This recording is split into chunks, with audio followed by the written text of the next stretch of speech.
Hello বন্ধুরা, সবাই কেমন আছেন? আমি মোহাম্মদ তৌফিকুজ্জামান। আমি আপনাদের সামনে এমন গল্প দিতে যাচ্ছি যা আমার বন্ধু নয়নের জীবনে ঘটে যাওয়া। সে এক অন্য জগতের কথা, যে জগৎ বড়ই অদ্ভুত। সেখানে যে তার সাথে ভিন্ন জগতের যে আচরণ এবং অদ্ভুত সব জায়গা, যা শুনলে আপনিও ভীষণ ভয় পাবেন। আসুন চ্যানেলের সামনে এবং শুনতে থাকুন গল্পটি মনোযোগ দিয়ে শেষ পর্যন্ত। তাহলে শুরু করা যাক। আমার বন্ধু যেভাবে চিঠিতে লিখেছে, সে অনেকদিন আগের কথা। তা প্রায় 40 বছর আগে ঘটে যাওয়া ঘটনা। সেই সময়ের কথা, যখন রাস্তাঘাট ছিল ছোট ছোট, বাস ট্রাকগুলো চলতো বড় বড় হাইওয়েতে। আমি তখন থাকতাম মহেশখালী এক অঞ্চলে, যেখানে মানুষের চলাফেরার খুবই অসুবিধা ছিল। সব জায়গাগুলি মাঠঘাট, নদী নালা, বিল ছিল ভরপুর। গ্রামের বাঁকে বাঁকে ছোট ছোট রাস্তা চলে গেছে, তবে সারা দিন দাঁড়িয়ে থাকলেও একটা গাড়ি খুঁজে পাওয়া যেত না।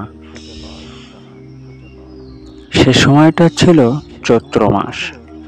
মানুষের ধান মাঠ থেকে উঠিয়ে গোলা ভরার মাস। খুবই আনন্দ চাষিদের মুখে মুখে, উৎসবে মুখরিত পুরো গ্রাম। আমি সেখানে এনজিওতে কাজ করি। আমি যে ব্যাচে থাকি, সে ব্যাচে আরো 4 জন আমার ভালো বন্ধু আছে, সবুজ, তন্ময়, হাফিজ ও আবির। আমরা সারা দিন কাজের পর রাতের বেলায় একসাথে 5 জন জমিয়ে আড্ডা দিতাম। এক রাতে আমরা ঠিক করলাম, বিক্রমপুরের জমিদার বাড়ি বিক্রম সিং এর পুরনো হাভেলি আছে, আমরা সেখানে ঘুরতে যাব। 5 বন্ধু একমত হলাম। কবে যাব সেটা নিয়ে তর্কাতর্কি। শেষ পর্যন্ত সিদ্ধান্ত হলো 25শে মার্চ শুক্রবার 2005 সালে আমরা সেখানে যাব। কেননা সেদিন আমাদের ছুটির দিন। যেমন কথা তেমন কাজ। আমরা সবাই সেদিন বের হলাম, কেউই দেরি করলাম না। সকাল সকাল বেরিয়ে পড়লাম। কোনো গাড়ি নেই, মাটির রাস্তা। হয়তো হাঁটতে হাঁটতেই যেতে হবে, কারণ সারা দিন গাড়ির জন্য যদি আমরা অপেক্ষা করি, কিন্তু একটা গাড়িও পাওয়া যাবে না।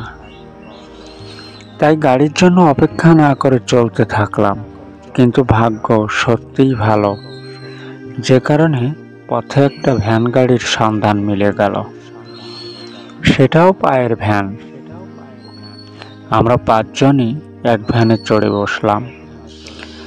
কিন্তু লোকটার শরীরে জোর আছে বলতেই হবে, কেননা আমাদের অল্প সময়েই নামিয়ে দিল বিক্রম সিং এর হাভেলিতে। আমরা নেমে পড়লাম। দেখতে পেলাম বিক্রম সিং এর বাড়িটি জরাজীর্ণ অবস্থায় পড়ে আছে। আমরা প্রবেশ করলাম হাভেলির বড় ফটক দিয়ে। হাভেলির প্রবেশ দ্বারে বড় ফটকের সামনে ছিল বড় বড় 2 পালোয়ানের মূর্তি। শুনেছি এ মূর্তি দুটো নাকি বিক্রম সিং এর বাপ ও ঠাকুরদার মূর্তি। কে জানে সত্যি কিনা। আমরা যখনই ভিতরে প্রবেশ করলাম, তখন শরীরের ভিতর অসাড় হয়ে আসলো। শরীরটা কেমন যেন স্থির মনে হচ্ছিল। কোনো এক ক্লান্তি মনে হচ্ছে শরীরে প্রবেশ করেছে। আমরা হাভেলির মেইন দরজা পার হয়ে রুমের সামনে গিয়ে ঘুরতে থাকলাম, কিন্তু সবই ছিল অগোছালো। বিক্রম সিংয়ের মৃত্যুর পর তার সন্তানাদি না থাকার কারণে বাড়িটি বিরান কুঠিরে পরিণত হয়েছে। সেখানে যে জিনিস যেভাবে পড়েছিল সেখানে সে জিনিস সেভাবেই পড়ে আছে, ময়লাযুক্ত, কেউ হাত লাগায়নি। রুমের সব দরজাই খোলা ছিল। আমরা এক এক করে দেখতে থাকলাম তার শেষ স্মৃতিগুলি, কিন্তু সব দরজা খোলা থাকার পরেও একটা দরজায় বিশাল এক তালা ঝোলানো। আমাদের তালা ভেঙে ভিতরে প্রবেশের কৌতূহল হলো। পাশে ছিল এক পুরাতন পালঙ্কের পায়া। আমরা সেটা নিয়ে জোরে জোরে আঘাত করতে থাকলাম এবং তালা খুলে ফেললাম। যেই না তালা খুলেছে, মনে হয় ঘরের ভিতর দীর্ঘদিন বাদুড়ের বসবাস ছিল। সব একেবারেই আমাদের মাথার উপর দিয়ে উড়াল দিল। আমরা স্থিরতার সাথে নিজেদেরকে কোনো একভাবে আবৃত করে সামলে নিলাম, কিন্তু ঘরটি ছিল ভীষণ অন্ধকার। কারো কাছে লাইটও নেই। কে জানতো দিনের বেলায় এখানে এত অন্ধকার হবে। ভাগ্যিস সিগারেট খাওয়ার জন্য লাইটটা এনেছিল। সেটাকে মাঝে মাঝে জ্বালিয়ে নিয়ে সামনে চলতে থাকলাম। আশপাশে তাকিয়ে তেমন নিদর্শনীয় কিছু দেখতে পেলাম না, কিন্তু আমরা ফিরে আসার সময় সন্দেহযুক্ত একটি দেয়াল দেখতে পেলাম। দেয়ালটি অবশ্য আটকানো ছিল, কিন্তু এক জায়গা থেকে একটু ভেঙে পড়েছে, যেন কোনো গর্ত মনে হচ্ছিল। তাই লাইটার জ্বালিয়ে দেখলাম। দেখতে পেলাম মনে হয় ঘরের ভিতর থেকে কোনো এক সুড়ঙ্গ চলে গেছে। আমরা দেয়ালটিকে ভাঙতে শুরু করলাম। ভেঙে দেখতে পেলাম সত্যি একটা সুড়ঙ্গ চলে গেছে কোনো এক অজানার উদ্দেশ্যে। আমাদের ভয় লাগলো।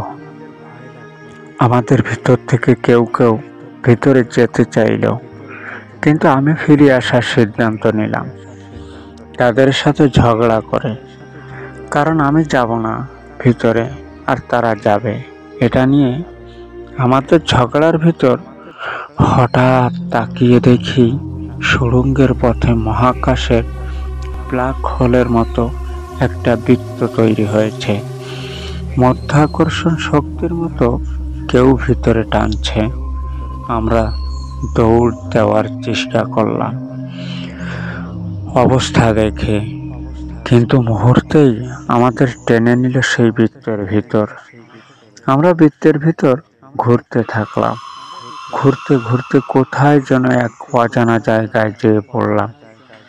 আমরা কিছুই বুঝতে পারছি না এ কোথায় আসলাম। অদ্ভুত জায়গা। আমি আশ্চর্য হলাম, এ কোথায় এসে পড়লাম, যেখানে এক সীম সামনে ঝুম, সবাই নিরিবিলি এক মনে বসে আছে, কেউ কারোর সাথে কথা বলে না। আমি একজনকে জিজ্ঞাসা করলাম, ভাই এটা কোন জায়গা? কিন্তু শুধু আমার দিকে একবার সে তাকিয়েই অন্যদিকে ফিরে বসে থাকলো, কোনো কথাই বলল না, মনে হলো বধির। আর একজনের কাছে শুনলাম, ভাই কোথায় এসেছি আমরা? সেও কোনো জবাব দিল না। আমি বুঝলাম যে আমরা ঠিক জায়গাতে নেই। তন্ময় বলল আমাকে, দোস্ত এ কোথায় আসলাম? এরা সবাই কি বোবা? আমরা সামনের দিকে হাঁটতে থাকলাম। কোথায় যাব, কি করব কিছুই জানি না। সামনে দেখতে পেলাম বড় এক মাঠ, আর মাঠের মাঝ দিয়ে সরু একটা রাস্তা চলে গেছে। সেই রাস্তার মাঝে বড় এক বট গাছ, আর সেই বট গাছের নিচে গভীর রাতে দুটো বাচ্চা বসে কাঁদছে। তখন আমরা তাদেরকে বললাম, বাবা তোমরা এত রাতে কাঁদো কেন? তারা কোনো উত্তর না দিয়ে কাঁদতেই থাকলো। আমি তাদের সামনে বসলাম, বসে বললাম, বাবা কাঁদো কেন, বলো আমায়। তখন বাচ্চা দুটোর মধ্য থেকে একজন বলল, আঙ্কেল আমার মা বাবা আমাদের রেখে চলে গেছে,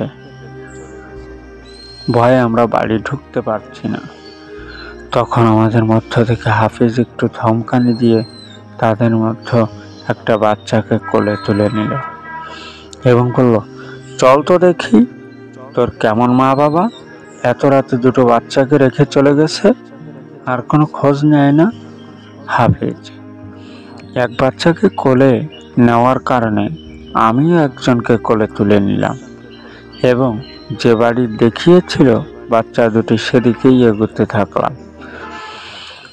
কিন্তু কিছুক্ষণ পর ক্রমশই বাচ্চা দুটির ওজন বাড়তে থাকে। এত ওজন হতে থাকলো আমি বলতেই অক্ষম হতে লাগলাম।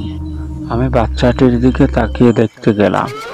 তাকিয়ে যা দেখলাম, দেখে বাচ্চাটিকে ফেলে দিয়ে ছিটকে পড়লাম অনেক দূরে। কারণ এ কোনো বাচ্চা নয়, এটা হলো ভূত, বিশাল বড় আকৃতি। আমি তাদের থেকে দূরে সরে গেলাম। হাফিজেরও একই অবস্থা। আমরা দেখলাম বিশাল আকৃতি নিয়ে দাঁড়িয়ে আছে। বিশাল তাদের দাঁত, সমস্ত শরীর সবুজ বর্ণের, ভীষণ জোরে জোরে হাসছে। আমরা ভয়ে কাঁপতে থাকলাম। তাদের একজন বলল, আমার মনে হচ্ছিল মেঘের গর্জনের মতো আওয়াজ হচ্ছে তাদের কথার শব্দে। তাদের একজন বলল, এরা মনুষ্য জাতি, এদের খেতে ভীষণ মজা, হা হা হা হা। আমাদের রাজা বিক্রম সিং আর নেই, আমরা এখন নিশ্চিন্তেই মানুষগুলোকে খেতে পারবো। আমি বুঝলাম এদের বিক্রম সিং এর প্রতি দুর্বলতা আছে, তাই তাদের দুর্বলতার সুযোগ নিয়ে আমি বিক্রম সিং এর দোহাই দিয়ে বললাম, তোরা আমাদেরকে চিনিস না, আমরা কারা। তখন তারা জড়ো হয়ে বলল, ভাই তোমরা বিক্রম সিংকে চেনো কিভাবে? আমি বললাম, আমরা তার নাতিপুতি, আমাদের খেয়েছিস যদি সে জানতে পারে তাহলে তোদের মেরেই ফেলবে। তারা দুইজন হাত জোড় করে বসে বলল, তারা বলল, আমাদের ক্ষমা কর, আর আমাদের রাজাকে বলিস না। আমি বললাম গর্জন দিয়ে, আমরা কোথায় আছি এখন, আগে বল। তারা বলল, তোরা মৃত্যুপুরে আছিস। আমরা বললাম, তোমরা রাজা বিক্রম সিংকে এত ভয় পাও কেন? তখন ওই দুইজন গর্জন দিয়ে বলল, এ তো বিধাতার লেখন, আমাদের সবাইকে তার অনুগত বানিয়েছেন শুধু তার মুকুটের কারণে। আমি বললাম, কিসের মুকুট? তারা বলল, এটা ঈশ্বর প্রদত্ত মুকুট, যখন সে মাথায় দিয়ে আমাদের হুকুম করে তখন আমরা তার কথা শুনতে বাধ্য হই, এমনকি সে আমাদের মেরেও ফেলতে পারে। আমি বললাম, সে মুকুট এখন কোথায়? তারা বলল, এটা আমাদের জানার সাধ্যের বাইরে। তন্ময় বলল, যাই হোক, আমাদের বের হবার উপায় বলে দে। তখন তারা বলল, এখান থেকে পশ্চিমে যে একটা পাহাড় আছে, সে পাহাড়ের উপর একটা বৃত্ত ওঠে প্রতি 1 ঘন্টা পর পর।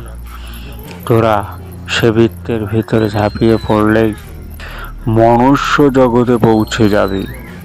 আমরা তাদেরকে ধন্যবাদ জানিয়ে দ্রুত পাহাড়ে চলে গেলাম এবং অপেক্ষায় থাকলাম কখন বৃত্তটি ওঠে।